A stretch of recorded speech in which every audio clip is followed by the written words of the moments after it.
Hier staan ons vanavond hier bij de ingang naar Porcupine Peak toe. Bij een bekende gasthuis hier in onze omgeving. Die mensen uit vanavond een groep locatie hier aan het Nelletje. Moet die catering doen. Zij is nou bezig om zichzelf te oortreffen. Ik weet die mensen vanavond eet soms nog nooit niet. Dit is soos dit hier lijkt. Dit is hier in die Karoo. Dit is een baie bekende plek waar bikers ook uithang. Ons sê let toe daar wys hoe gaan daar binne in die Moraalsaal.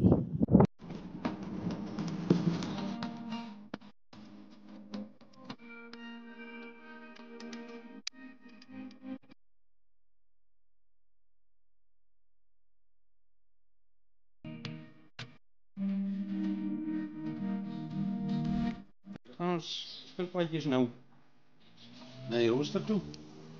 Dit gaan sommer gou gaan en hulle gaan. Dit is nou, hoe sê die Franse horse de oever, of hoe durf, ek weet nie hoe mense dit sê nie, maar dit is wat dit veronderstel is om te wees.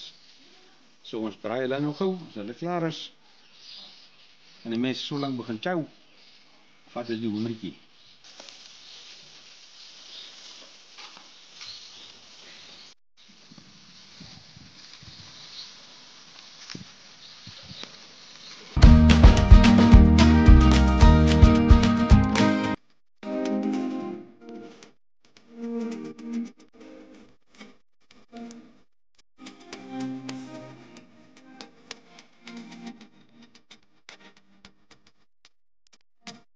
Aan het hoendertjie nou kool toe.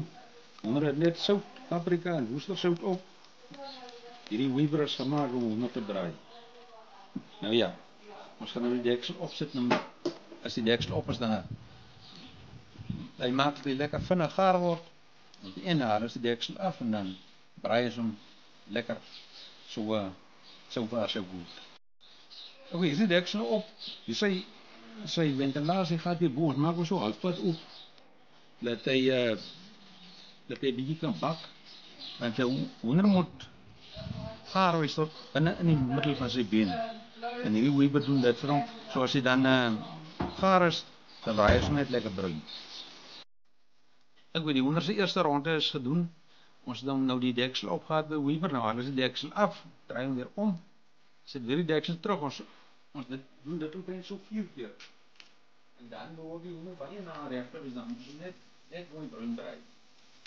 Baie lekker, baie lekker.